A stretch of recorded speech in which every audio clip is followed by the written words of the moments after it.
latest book, The Signs, is out now. So let's let the wisdom impart from the ever so smart Dr. Tara Swart. Good morning, Dr. Tara. How are you? Good, how are you? I'm very well. So I've got a hello for you from me. It's via me from Davina McCall, who loves you. Love her. And she said that you once helped her out beyond anything she can ever repay you. Oh. You had a very long phone call. She was going through a difficult time. Yeah. She just says, thank you. She loves you. But I'm sure you know all that anyway. Yes. You have a hello for me. From Kirsty Gallagher. Kirsty Gallagher. We love all right. her. That's great. Angela Scanlon, the mighty Scan, big fan of yours. We're all fans of yours, Tara. We're all fans of yours. This book is absolutely brilliant. Thank you. I believe every single idea that's in it. I subscribe to every idea that's in it. I've had such a strange week this week. Ooh. And your book speaks to all of it, literally all of it. And then I was listening to something else. It was so, because, you talk about intuition, I talk about serendipity. Mm-hmm. They're all part of the same family. And I'm thinking yesterday, I'm reading your book and I'm thinking, yeah, I get all this. And then I'm on the way to work today and I hear an interview with Mark Ruffalo, the actor. I want to play you a bit of this interview, okay? Here we go. This is Mark Ruffalo on the Smartless podcast. Have a listen to what he says. Here we go. I was actually shooting The Last Castle with Gandolfini and Robert Redford. And I had one of those like 4 a.m. calls. And I woke up probably around 3 and I just had this crazy dream. And it wasn't like any other dream I'd ever had. It was just like, you have a brain tumor. It wasn't even a voice. It was just pure knowledge. Wow. You have a brain tumor. That's insane. And you have to deal with it immediately. That's crazy. And so I went to the cast doctor the next day, who was literally sat on the board of, the Nashville, Presbyterian Hospital. And I said, listen, this is going to sound crazy. I had this dream last night that I had a brain tumor. And she said, that is crazy. Yeah. But there's no reason that you should, have to worry about it. I'll order you a CAT scan and we'll go right after work today, and we'll show how crazy you are. No. And I was like, oh great, I am crazy. Just do it anyway. And I went, and then we went up to the neurologist's office, who's going to read the scan, and the nurse calls, the doctor out. I could hear them talking in the other room, and she comes in. She's just kind of like a zombie. Mm-hmm. And she says, you have a mass behind your left ear the size of a golf ball. I've got goosebumps. I know you have. Sorry, I don't know you have, but it doesn't surprise me. Now that once you'd have questioned that once upon a time, but not anymore. No, I mean, I think if you had a dream that you had a brain tumour, you would absolutely feel you were too crazy to go and actually say that to someone. And it would worry you. I think, I think you were alluding to the fact that you believe in signs, but I mean, this is intuition on another level. You do know your own body, right? We do. We sense if something's wrong. And one of the first chapters is about the fact that we've actually got 34 senses, not the 5 that we all think we have. And if you're not aware of those and you're not tapping into them, then, what else mentally, intuitively, serendipitously are we not tapping into? So what woke the other 29 of your senses up? Well, because I'd been to medical school, I obviously knew there were more than 5, but I actually didn't know that there were 34. So I started researching for the book. I found a scientific journal paper that said humans have up to 22 to 33 senses. And then I did a thorough literature review. And there's a table in the book of the 34 senses. And have they gone to sleep? Are they on the subs bench? Are they waiting to be called onto the pitch? When did we switch them off? When did they become dimmed? Is it to do with the fact that we're overconvenienced, overcomforted, we're too clever for our own good?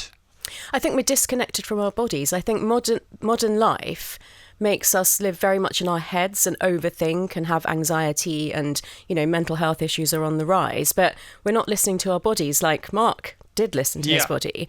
Some of these senses are interoceptive, which means that they're going on inside and we're not consciously controlling them, like the pH of your blood or how much oxygen's in your blood. But the exteroceptive ones are the ones that we can tap into more. Like if I asked you to stand up now and close your eyes and touch your nose, you can, even though you can't see your finger or your nose. So, that's proprioception. Or feel your elbow. Without touching it. Yeah. When you put your attention into your elbow, you can sense the fact there's an elbow there. Exactly. It's amazing. Now, did you start to use all your senses before or after the passing of your husband? I would say before, because I've been doing yoga for about 20 years. Right. And yoga is about the union of the mind and the body, and it helps you to understand that your mind is embodied. So when you're in a certain pose, your mind is in that part of your body. Got it. But in terms of signs from beyond, obviously that only started after my husband passed away. Right. Can you just give us the headlines of that particular time of your life, please? Sure. So in 2021, my husband was diagnosed with acute myeloid leukemia, and it was very aggressive and the treatment basically didn't work. So it was 4 months between diagnosis and him passing away. And I have a few friends who've lost someone. I had been, very lucky. I'd lost my grandparents, but hadn't lost anyone else close to me. So it was just completely devastating. I didn't know how to cope with it at all. But I'd heard some people say that they got signs from their lost loved ones. So obviously I wanted one. Everybody would want one. And his name was Robin. And I did see a lot of robins in the garden, but I didn't make too much of it. But about 6 weeks after he passed away, I was woken up in the middle of the night, 4 a.m.-ish, massive thump to the shoulder, saw him standing next to my bed. We see what we're looking for. We hear what we want to hear. There's a such thing as confirmation bias, behavioral psychology, this kind of stuff. That is all a thing, isn't it? But why not use it to your advantage, is what you say. But also, I agree with you that there's confirmation bias. And yes, I look out for robins and white feathers, but I wasn't looking for anything at 4 a.m. when I was fast asleep. For that one is, I didn't say I'd like to see you. I didn't think that was possible. Yeah. But also now I do ask for signs, but he just sends them to me without me asking. So his initials RB. I was at dinner with a friend. The glasses that we were drinking water from had RB etched on the bottom. Yeah. I didn't ask for that. So it's like your own David Blaine episode or something, isn't it? So if we go to the senses gym, and we improve our sort of secret listening stations, if you like, that will work. That would work, I'd imagine. Can you give us an idea of how we might do that, and then how we might then, after training the muscles to spot the signs, see the signs best? Yeah, so what I think you would like, because I've actually walked along the river with Kirsty and seen where you live in that beautiful nature, is I started spending a lot of time in nature, and there's a field of research called neuroaesthetics, which is about the arts and beauty and culture. So it's about noticing beauty, sort of saying like, oh, look at that, swan on the river, or like, look at those beautiful autumn leaves. And once you start cultivating this art of noticing, you're more likely to also notice signs that might be coming from the source, universe, God, angels, whatever people believe. Yeah. And for people who think that's woo-woo, do you just have to wait for them to come to the party or experience something where, the need is great enough for them to try anything and everything? Yeah, for me, it got to the point where, the need was great. I needed to feel like I still had a connection with my husband. I hadn't had to do it before. But since I've shared it, the conversation in my friendship group and beyond that now is all about signs. I have literally received thousands of messages since I shared that I receive signs.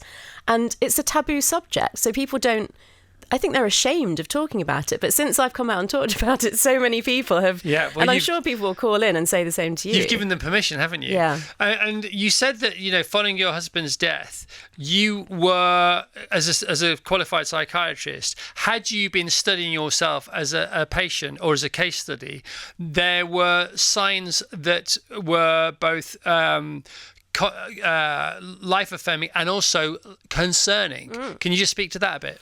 Yeah, so, obviously, at several points, I felt very, very sad and low, and it went on for weeks on end. And I had to look in the mirror and ask myself if I was clinically depressed. And were you able to diagnose yourself? Are you able to do that? Yeah, so I was a medical doctor, psychiatrist, so diagnosis was a big part of my job. No, I know that. Yeah. But how is it with regards to yourself? I mean, I literally had this surreal moment where I stood looking in the mirror and were like, have you been in low mood for more than 2 weeks constantly? Yes, and went through all the criteria. But there was one question I asked myself, which is, do you have no enjoyment of anything in life anymore? And I was like, no, I still feel happy when I see my friends. I still enjoy walking in nature. So I was like, okay, I'm not meeting all the criteria for that. It's clear I've just got to go through this pain of grief. Mm-hmm. But the shocker was when I realised I had something that's called thought insertion, which is actually a psychotic symptom. So Right. it's one of the reasons that you would diagnose someone with schizophrenia. But then I was like, I've got insight, it's not harming my life, I don't have any other psychotic symptoms. But I clearly would have thoughts in my head that I knew weren't mine, and that was him talking to me. So as a scientist, evidence-based scientist and qualified medical professional, obviously you are looking for things, and you have to base treatment and diagnosis on things that have been proven, because it would be irresponsible for you to do otherwise. But we're now in a realm of beyond proof, aren't we? There is evidence, but it's a different kind of evidence. And, science is often quoted, people talk about science in as much as science has proved some things, but 99.9% of the things that exist, science will never be able to prove. Science doesn't even know. So how do we manage that sort of cloud formation of things changing all the time, things maybe existing, maybe not existing?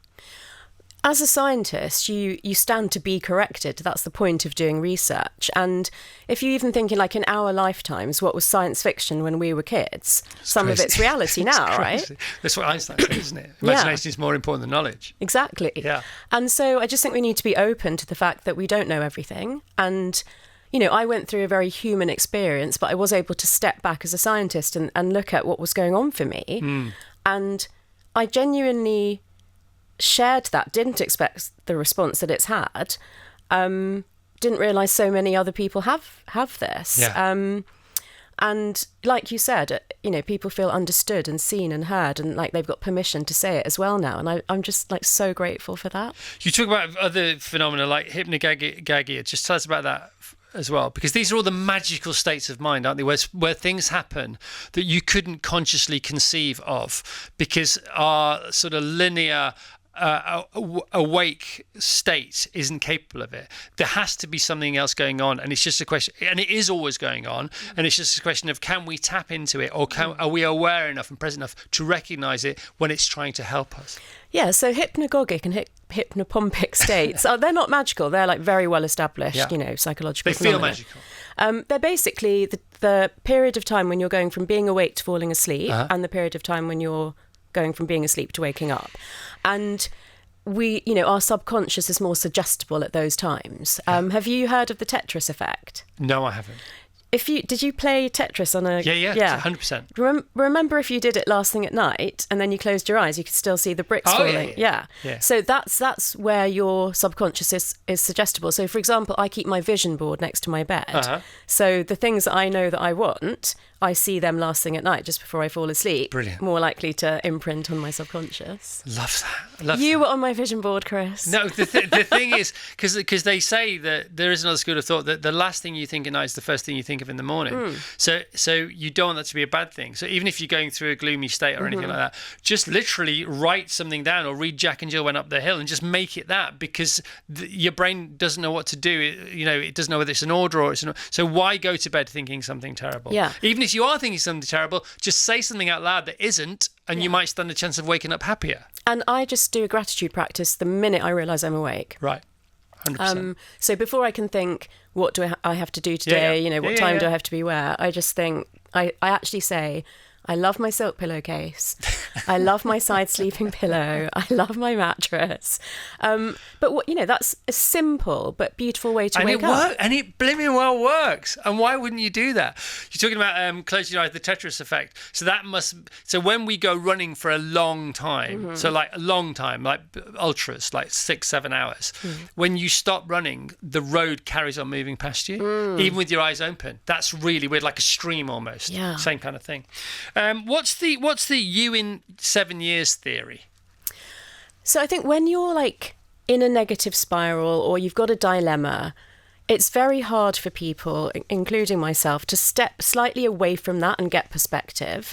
So I do this exercise where I sit in a chair and I say, okay, this is the thing I'm worried about and I like need advice from my intuition. And then I stand up, I walk 7 steps forward and I turn around and I say, I'm now the age, my age plus 7 years.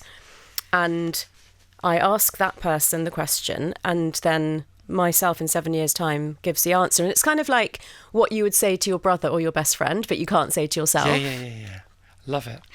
My favourite line in the book is being good at art is irrelevant to the benefits it can bring to your life. Yeah. Just speak to that. Speak to your own experience of that, please.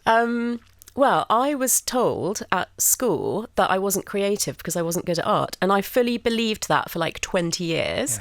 Yeah. And I hope the education system has slightly changed. That person should not have been a teacher. So the beauty of neuroaesthetics, which is to do with either making or beholding art and beauty. So either sketching or going to an art gallery, either singing in the shower or, listening to music, dancing around your living room or my favourite thing, going to the ballet. So art is actually a really essential part of what makes us human. There's even an argument that is like, is that the thing that makes us, different to other animals? And the best news is it doesn't matter if you're good at it. Just sketch, paint, sculpt something, whatever. Just enjoy it. It's so good for your brain. It actually improves your mental health, your physical health, and your longevity, so your lifetime. And people who go to something cultural, and there's so much free stuff in London every 2 months, have a 31% lower chance of dying. And people who only do something artistic twice a year have a 14% lower chance of dying. Why wouldn't you do those things? Exactly. Because if you just do a few things, a bit of breath work, like you say, a gratitude, I always forget the name of it. Kindness, gratitude kind of list when you wake up. I pick 5 people, and it's like, may they be happy, may they be healthy, may they have a safe and secure day. And you start with somebody you really like, and then somebody you not so much, and then somebody you really, really have had issues with, and then you go for your family, and then you go for yourself. Loving kindness, it's called. Little loving kindness 2-minute practice, and it changes your day. It's like saying a prayer, but you don't have to believe in God. It's stunning. It's stunning. The breath work, collaborating with your pals, slowing down. The more you slow down, the more you get done. It's the opposite of what you think, isn't it? It's all gorgeous. And it's time now, isn't it? Do you feel that there's this sort of seismic quantum energetic shift where we're all, you will always be a scientist, you'll always be a medical professional. But do you feel like you've not necessarily turned a corner, but you've stepped into a whole new field? Absolutely. But I'm quite pleased with myself that I called this out in March 2020 on a podcast, so it's on record. And as soon as the pandemic started, I knew that there was going to be such an issue with mental health. Right. But I also said it could be an opportunity for a spiritual revolution. And I'd like to think that's happening. I do, since people have shared their stories with me, feel like a lot of sadness and pain in the world. But also hope and comfort and guidance. Well, on the other side of sadness and pain is hope. But that only has a chance to be born if you surrender to the hope or you share the hope. Because there's the great book, The Surrender Experiment, which is not dissimilar, is it? Because you surrender to everything. And it's not about making the right choice, what's the best choice. It's just about do what's right every time you're given a heads or a tails. Just do what's right. And be impeccable with your word. And if you are, life gets instantly better. You don't have to wait. No. Because you just feel so much better. It's so interesting because grief is terrible. And I know that firsthand now. But I could so easily have just been bitter for the rest of my life and felt like it was so unfair and just gone down that road. And I understand why people do, but I chose not to. I wanted to feel love and abundance and gratitude again and have something wonderful come out of what happened. I was never, ever going to come on this show and just share my sob story. It was only if I learnt something which helped me that I wanted to share with other people, which is exactly what I've written into my book, that I would ever have even shared publicly what happened to me. Well, it's a fantastic book, The New Science of How to Trust Your Instincts, A Healing Experience, a powerful guide, The Science, Dr. Tara Swart. Loads of people contacting the show, as they always do when you're on the show. She usually comes and says, Val, I love Dr. Tara.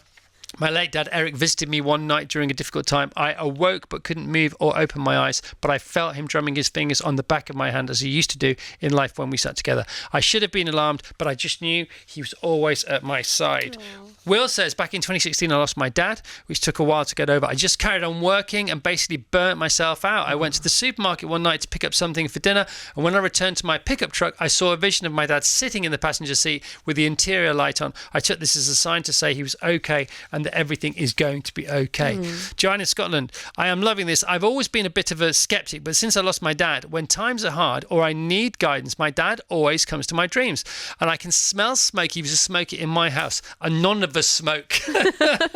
Rebecca says, morning, my sister died in September 2019, suddenly and unexpectedly. She was known to her friends as Kestrel. We live in an urban environment, and for the first and only time there was a Kestrel in the garden the day after she passed. Oh my goodness. The signs are there, aren't they? The signs are there. What was that great book? Do you remember that great book that we all got hooked on when we were younger? Oh, God. The Celestine... Was it The Celestine Prophecy? Oh, yeah. It's about the signs, isn't it? And they're there. I need to reread that. Yeah, we should reread it. Your book is like a sort of scientific version of it. Is there any... I mean, you're on all the podcasts all the time. Your Diary of a CEO episode is the most watched episode ever. And loads of people have watched loads of people on that program. What do you think? What do you think it is that people take from you, and why is it? Do you think they engage with you? And how responsible do you feel now with this mega platform of yours, not just here but also in the mighty North America, of course? Thank you for saying that. So I wondered about that myself. I mean, I'm fairly confident in my work, but I was like, even my own team were like, why are you the most popular person that's ever been on that? I think partly it's the breadth of what I can talk about. Right. And so I started out, when people stopped me on the street, I actually started saying, what was it that, made you feel like that? And the biggest compliment that I've had, and from so many people, is you make me feel seen and heard and understood. Right. And, I'm really just myself when I go on these things, but I do have obviously a broad knowledge as well. I'm just so grateful that it's had this effect on people. I never expected it. What are you going to do next? Take a rest after all this book promo. Yeah. I mean, Eckhart Tolle is just, it's so funny, the power of now, Eckhart Tolle. Yeah. So he gave this talk in, I think, 2001, 2002, when the book first suddenly caught light. And somebody from the New York Times went to see him and reviewed his speaking time, whatever it was. And they they saw him 20 years later, and they said, well, he was all right, but he was just saying the same thing again. Well, because the message hasn't changed. I thought it was the strangest review ever. So you don't need to do something else. You can just keep spreading this message. Do you feel like you're on a journey, or do you think this is it, or what? Oh, no, I'm definitely on a journey. I was sort of saying to Kirsty, actually, that I just want to retire to the Cotswolds and grow vegetables. With her? Yeah, because that's where she's going. I know. All right, well, I'll see you there. But no, I feel like I can't do that now. I need to. This is just too important. Is it a calling? Like I said, I did not expect. I more expected people would say Tara's lost her mind. Yeah. And she's lost it, and she's lost her credibility. But I am a risk taker. I did what I felt was right, and the way that people have responded to it is just like one of the greatest privileges of my career and life. And here's to Robin. Thank you. Oh, thank you. Thank you. Thanks for being on the show. The Signs, Dr. Tara Swart. It's a great book. It's a worldwide bestseller, and if you read it, then you'll know why. Thanks, Tara. Thank you. you. Tara Swart, come on! Woo! Right, and tomorrow, can we have a rest from really clever people being on the show? Because I'm exhausted.